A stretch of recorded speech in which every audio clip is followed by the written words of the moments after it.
Okay, so I'm back. It's been a hot minute.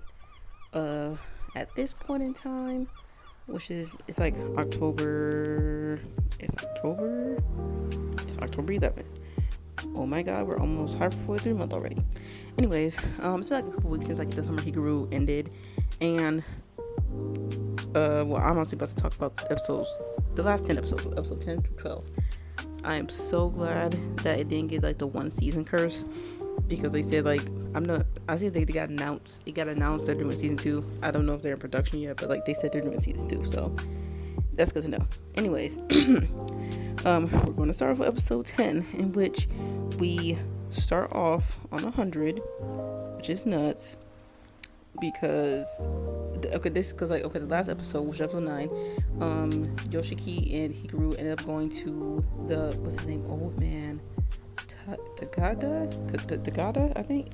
It's probably wrong, but no, they go to the old man house. Long story short, he gets possessed, and shit's popping off, and like Tanaka cuts off Hikaru's head, and that's where we essentially start off. But it did make me wonder,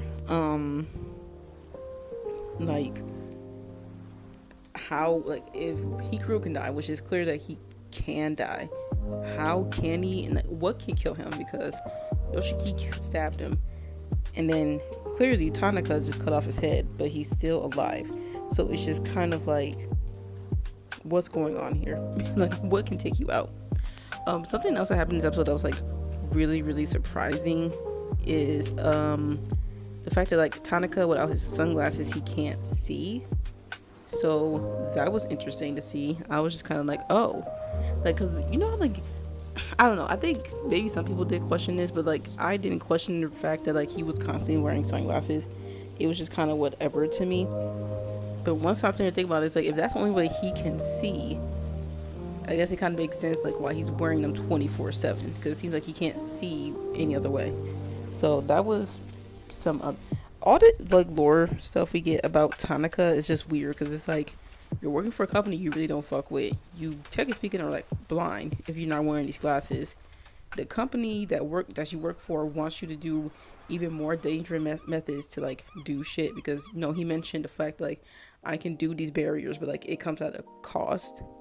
Like he said, I think his organs, but it said like his company want him to do stuff that's even more dangerous. And it's like, do you have to kill people every time you do this? Like, what could be more dangerous than what you're already doing? You're giving up vital organs. Only a few organs in our bodies have like, at least that have 2. Everything else, we only got 1 of it. So it's just kind of like, what's going on? And so like a few episodes ago, we were talking about like when they were looking up this older version of the map, we see that like Yoshiki made the point that what the Kubi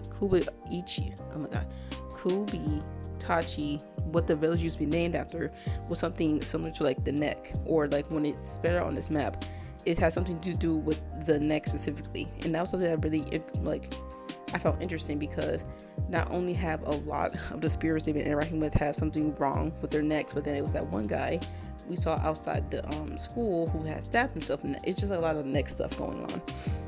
And it's just like, and then we also find out that they had like found huge piles of each of these like parts of the body in certain places, like the torso, the leg bones, arm, but they couldn't find any for the head. And you're kind of sitting here and like, what the hell is going on with the bones? Like, why are we finding all the other bones but the ones related to the head? And then also we find out that like Ray, like, the older woman, she like knows about the company, and it's kind of like, hello, like, what do you mean? What do you mean, like, you know about the company? Like, I think we need to go back to that. And then we kind of get like a little tidbit, or like a little moment where we're talking about how this village, because they were going through a famine, they would have like, basically stuff for, they made like medicine for like abortion and stuff like that, which is crazy to say. But it just be some moments when like an anime actually talks about certain things, I'm still kind of surprised. It's like, oh, mind you, anime be talking about all kinds of stuff, but it's just like, it's still kind of jarring to hear it, because once I'm really thinking about it, if somebody else like who I saw reviewing this episode in particular talked about this. I like, I don't think I really ever heard an anime say anything about like abortions, right? Like, it was just kind of baffling to see. But like, I thought it was something like human sacrifice. It is like a human sacrifice element involved when it comes to like nonuki-sama and stuff like that of nature. And we kind of do find out that the reason there are so many churches in Kubitachi is because this specific part of the village in this area that's shaped like the body, they still believe in their god, because it seems like there were like actual real, the tangible things they could see that made them still believe him, while the other villages started getting filled with people who were being prosecuted for being Christian. So that's kind of like why there are a bunch of churches in the other villages, but there's none in this part of the village, which is like, oh, okay, that makes like a lot of sense. It's like, okay. And then we also find out that the villagers in the Meiji period, like, they were forcing people, mind you, did not believe in Nonoki-sama or just believe in their god. They were forcing them to cut off their heads, to give up their heads as offerings to like the Nonoki-sama. And we basically find out that like the Endo family, Hikaru's family, was like really entangled in that, and then it just kind of makes you wonder, like, okay, so why are they specifically, like, what did they do specifically that kind of what hand do they have to play in this? And that's like where the episode ends, and then you kind of get more about Hikaru's dad, Kohei. We just get like a lot more when it comes about them and their relationship. So like, it was interesting to see, and I was like really ready to see, like, watch the next episode to see what was going on. Okay, and then going off from episode 10, we go to episode 11, where first we start to see more with like Yoshiki's dad. Like, he kind of goes to ask his dad about like Hikaru's dad and stuff like that, because they were also pretty close before he had passed. And like, the tension is thick. You can cut it with like a knife is so thick, because we also kind of get like a flashback between the past and the present, like when Yoshiki was younger with his dad versus now. And like, it's crazy how like it's like literally like kind of not literally night and day, but like there's a strong contrast between like basically see like a visual representation, like what their relationship was like before Yoshiki got older, and all this stuff happened with Hikaru, because when he was younger it was all sunshine and nice sunny days and shit like that. But now that he's older, when we're like talking about seeing, like, it kind of explains his current state with his relationship with his dad, and it's like mad gloomy and stuff of that nature. My fault, I had to clear my throat. But we also find that in this episode, like, the reason shit got like whoa when it comes to this is because like Hikaru's ancestor, like, basically his wife died. I think it was like a disease or something like that. She had died, and basically he had to cut off her head for some reason, and he went up to the mountain and asked Nonoki-sama, can he bring his wife back to life? And Nonoki-sama said, like, sure, but like, there's a price to pay for that. And long story short, like, it did end up happening, but she like died again anyway, because she was only a head, so she wasn't gonna live for long.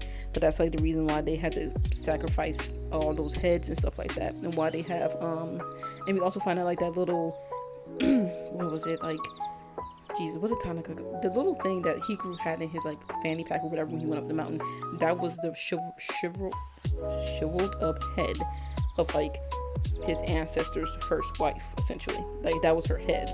And shows like this be like balls to the wall, dude.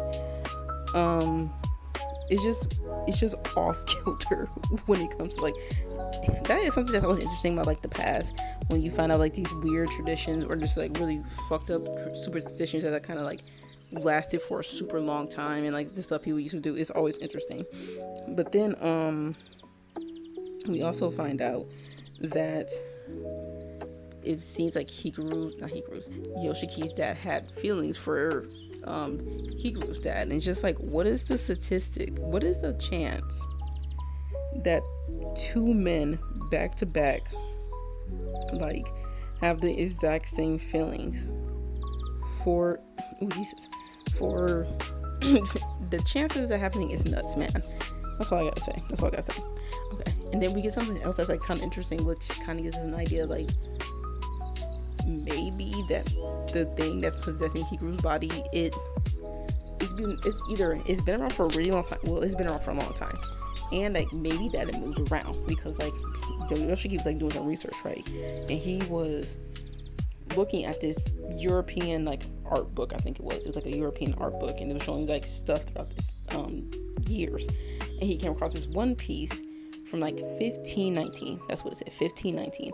He came across this one piece, and it was basically like the goo, fluid, whatever that is that's possessing Hikaru's body.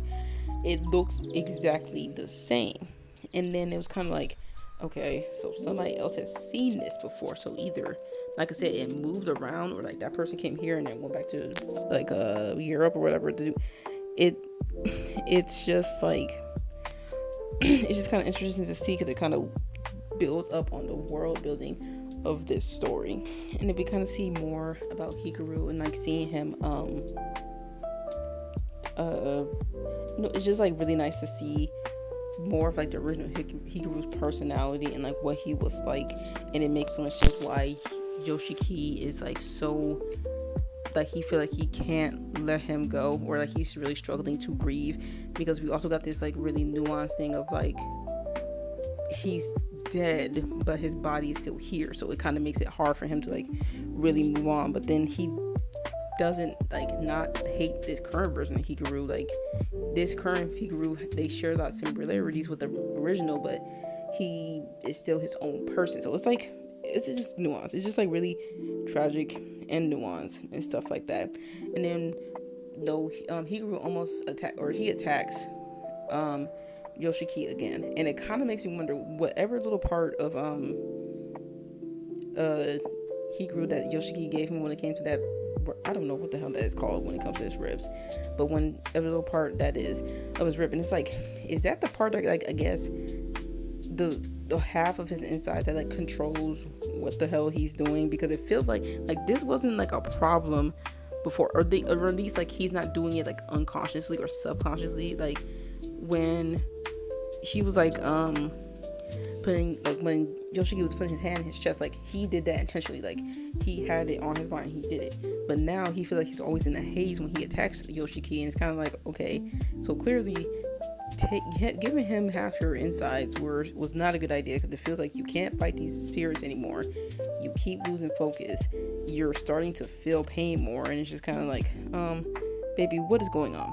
Oh, and then in this episode we also get more about Rei and her story. So a while back we kind of talked about how Rei said she's been in a similar situation like Yoshiki when it comes to having like a loved one who died but then like came back to life because of these spirits. And essentially we find out that her husband I guess died like I guess on his way to work or something happened, and he came home, but it wasn't like, it was similar to like Hikaru's situation where like his body was the same, like, and if you didn't really know him you would say, okay, something's off with you. His body just fucked up. They didn't show it in the anime. I don't know if the manga they showed what his body looked like or something like that, but they didn't show it. He just looked like he was just like a what is that? No, he was just like an eye. You can see his eye in a little bit, but like that's it. And initially she was trying to like, she was coping and stuff like that. And also, she had 2 young children. I think her son was like elementary school, and her daughter, she was like a baby, like she was still being held. So I would say like either about to be 1 or like a little under 1. So she's kind of coping, because it's like, people cope when it comes to the death of their loved ones in different ways. And like at first he wasn't causing any problems. Everything seemed cool until like one day, I don't know, it was just like he kind of went off kilter. Something happened, and like the dad had hurt their son, and she's like, they're just both crying. She's like, oh, I'm sorry, I'll make this right, I'm sorry. And you kind of see the dad, the body or whatever, like shed a tear. So it's like, it feels as though he didn't do it consciously, like he did not want to hurt his son, it's like maybe it was just a moment of weakness and he just lapsed or something. Like, but it was abundantly clear that either he didn't mean to do it or like he's slowly losing himself, but he's still conscious enough that he knows what happened, essentially, right? And it makes sense. And when we get like the full scope of the story, it makes sense as to why she's like, you can't keep doing this, because like she mentioned before, if Hikaru keeps, I guess, mixing quote unquote with Yoshiki, his soul won't be able to go to like the next side and come. He basically won't enter like the cycle of reincarnation and shit like that, like birth, stuff like that, the rebirth cycle and stuff like that. But it is like interesting to see how, because she's in a similar situation like Yoshiki, she can't just disregard Hikaru's humanity as much as she wants to, and as much as like she is aware that would probably be for the best, if we're being honest, probably. But she's been in that situation, and like she's also seen that this version of Hikaru, even though he's possessed by something, he's starting to get an understanding of humanity. He's starting to gain understanding of like why they're afraid of death, their emotions. He likes experiencing all these things. So it's like she can't bring herself to just like disregard not only of his fear of being alone, of being lonely, but of just his humanity that he's gaining, right? Because that's something, and that's also interesting because like Hikaru also brought up the fact that like the reason these spirits on these mountains latch on to people like that is because they're very alone. And I just love when series like humanize the character who, technically speaking, is like a monster. It's just, I eat it up all the time. And in this episode we also see that because Hikaru had like almost attacked Yoshiki on like the top of the stairs, when like you're about to come on the platform of stairs and go down. It was kind of like that, and we saw that somebody was apparently coming up, or they were like about to come up, but we didn't see who it was, and I'm like, I don't know if it was somebody amongst their friend group or just somebody else, but we found out that it was like Asako, and it makes me wonder, like she had this air change around her when she had saw that, and it's just like made me wonder, like, is her view of like the spirits going to change? Does she think she can offer some help to Hikaru? Is she going to talk to her like her grandma about it? It was just like a lot. It was just a lot. Also, chapter 11, I don't think this is like the most notes I took on the episode in this series. It's probably like especially some in the earlier in the season, but like this is like the longest one. I have like, how many paragraphs is this? Like almost 10 paragraphs of like me just rambling about this episode, because I probably mentioned this before in my other reads, but like I really just love I love a series that can just make me just ramble and I can just talk forever and ever about it. And that's what it seems like the summer Hikaru died is going to be for me. Just like me talking and rambling about like, oh my god, this show is so good. It's so good. Okay, so we're about to go on to episode 12. In this episode, first of all, this is also something else I really love too, when a series can just make me feel uneasy. Because cool, being scared is cool, but like when something can make you feel genuinely like unease, like you don't know what the hell is going to happen, like you just don't know, it's just unnerving, it's great. So that's the first thing. Then the second thing is like apparently the god doesn't exist, ? Oh shit, I almost forgot to mention this in the last episode. This isn't like entirely and it's gonna be like really matter for the ending of this first season, but like we also found out that Ray apparently knows about the company. My bad, I forgot about that.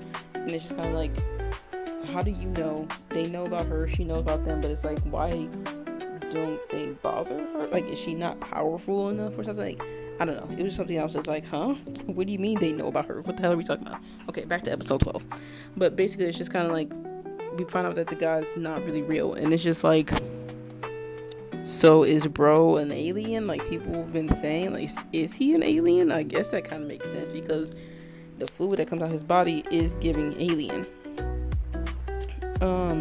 But one thing I do really like is that we get to see the whole Hikaru situation from somebody's point of view who was not, I guess, so intertwined in it. Like, she's intertwined but not as tightly woven as like Yoshiki is, and this is Asuka, because I think it probably makes the most sense, and she, outside of obviously Hikaru and Yoshiki, she has the most interaction with like the outside world. And basically her and Hikaru are just talking about some stuff, and she's like, what are you? And he's like, damn, you know that I'm not really Hikaru, you know. And she's just talking about how, you know, she's just sad about, now that she knows what really happened to Hikaru, it just like breaks her heart, which is like really sad to see, because it's obvious she cared so she cared for him. Is obviously like really breaking her down that like he's gone, at least in terms of spirit, right? And that's, like I said, I do actually like that we get to see somebody else who does really care for Hikaru outside of Yoshiki. And like, we don't really see, at least in the first season, it could be different in the second season, I'm not sure. Especially, we just mostly see Yoshiki. We don't really see like his own dad like that, or even his mom for real. But it also really you know, it really brings into the fact of, it kind of brings together, it also brings up, like I mentioned when I was talking about the last episode, that because Hikaru, at least in terms of body, is still alive to like the outside world, it's going to make it hard for people who are aware of what's going on, like Yoshiki and now Asuko, to move on from his death, because people are going to be confused about like, well, he's alive, what's going on, why are y'all acting like that? Because had he just, you know, died, they would have been like, of course they would have grieved, and it would have sucked them for the rest of their lives, but they could have eventually kind of moved on from his death and lived their lives. But like, now it's going to be hard to do so, because he looks alive, especially to the people who don't know what the hell's going on.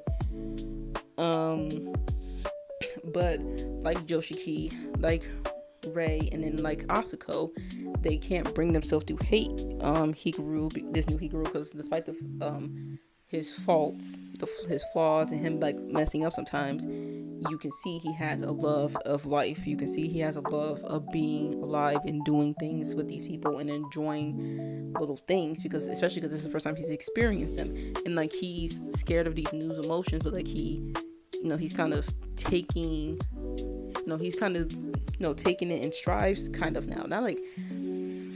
Not really, but no, he's getting there. She can't bring himself to hate him, because it's actually quite similar to how the original Hikaru was when it came to how he interacted with life in general. And God, this series it's just so good.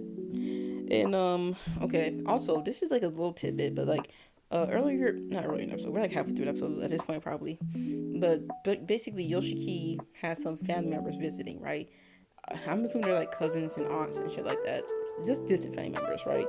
And his sister Karu, she like is holding the baby of like one of her family members, and she's like, oh, the baby's so cute. And the thing these grown women said to her were like out of pocket. These grown adults said to her was out of pocket, because one of them was like, oh, Karu, make sure you grow up healthy so you can have strong babies. And it's like, can I just say a baby is cute and just leave it at that? What even possessed you to say that to me? I'm a middle school dog. I got my own shit going on. Like, seriously, that immediately would turn me off to the idea of having kids. If I was Hikaru, I'd be like, okay. But anyways, but basically, Yoshiki and Hikaru, they end up going to the beach, because they mentioned that earlier in the series, like, oh, I want to go back to the beach at some point. And I just gotta say, that scene, rough as hell, dog.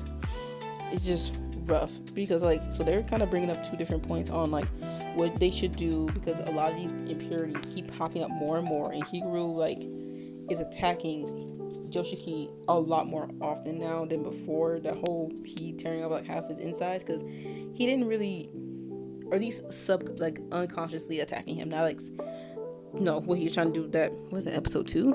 Yeah, episode 2, when that stuff happened. And they're at two different points now, because Hikaru is kind of like trying to accept the fact that like maybe he should go back to the mountains, because he feels like, okay, like that might be the only way to, I guess, get this under control. But then Yoshiki is trying to exhaust every option possible before they just do something what he considers is the extreme, right? Because even though he doesn't have another plan, because he's just like, he doesn't want Hikaru to go, because like he mentioned in the first episode, I'd rather this version of Hikaru be here than like him not be here at all. And it's just like, it's wild, like it's just heartbreaking, because it's like, fuck, this series just like so bleak and sad, and it's just like, oh boy. Like it's rough, bro. And then they kind of like go on, they're kind of like fighting back and forth, and they end up pushing each other into the water and stuff like that. They're just fighting because Yoshiki's kind of like, so do you want to go back to the mountains? And Hikaru's like, clearly no, I don't want to go. But shit, what else are we going to do? Like, what else? I don't want people to get hurt because of all these spirits are coming around, becoming more and more rapid, because they could do what they did to that one guy they saw in the front of school, like possess his body and like convince and like make him kill himself or something like that, right? And you see Hikaru like really put down how he and the original Hikaru, despite the fact that they share the same bodies and they might have some traits in common in how they interact with some things in life, but they are still completely completely different people. And the way he's like accepting that, like, yes, I'm a monster, that's it, that's what it is what it is, that's who I am as a person. It's so beautiful how like this can be taken as like a metaphor for his queerness, and how like he's ready to accept it. And then we have Yoshiki, who's kind of like begging him, saying like, I am selfish because I just want you to stay, I just don't want you to go. And in his own way, he also like accepted his feelings for however you want to label them, right? He also accepts his feelings, and like I think it just his queerness in general, and it's just like it's a lot. Like I most definitely can see somebody writing like a whole essay, if they haven't already, on this anime and just this scene in particular, or just their whole relationship in general. Like it's like sweet and sour. Like first it's sour, then it's like kind of sweet when it comes to like them having this like, I guess, reconciliation, or like what is like, damn, what do they call it? Come to light moment. That's what I want to say. Come to light moment. Sorry, I'm just struggling. They had like their come to light moment. It was just like, I love this show so good. I love the show. This is the kind of show you can like go back to and just rewatch it over and like over again. So like I think I thought that the show was gonna end there, because it's like, okay, well, everything is cool for now, at least. Like we can just chill out for the time being at least. But then we see something when they're just like sitting at the beach, and it's like late at night. I think the sun's about to go down. Yeah, I think it's like about to go down because it's starting to get dark.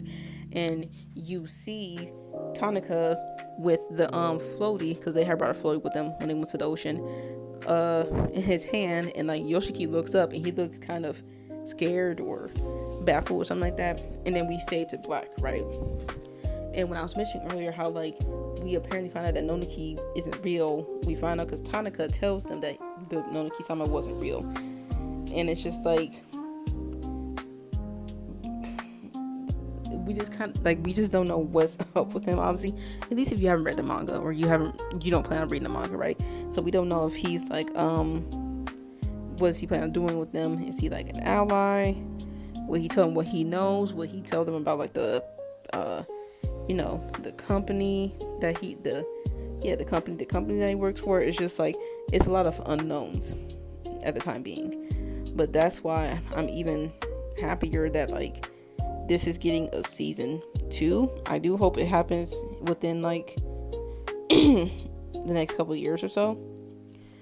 Especially because we are one of these to get like 12 episodes. Because this is, I don't want to do like how they be doing on Netflix shows and give us like 8 episodes after 2 years. But yeah, this was a really, really good show. I've been downloading all the episodes. This is like the first time in a long time. Like, I think, well, not the first time in a long time. This show and the Apocalypse Diaries, these are like the first shows in a while that has maybe like you just ramble on and on about them, because when it comes to the character dynamics, Jesus Christ, the characters dynamics, the story it's trying to tell, the symbolism is just, it's so good. I've been watching like a lot of really good shows this year. So for the time being, this is probably like by this one video that's strictly dedicated to the summer Hikaru died. But this will be like my last video talking about the series that's strictly dedicated towards it. So yeah. Thanks for watching, and see you next time.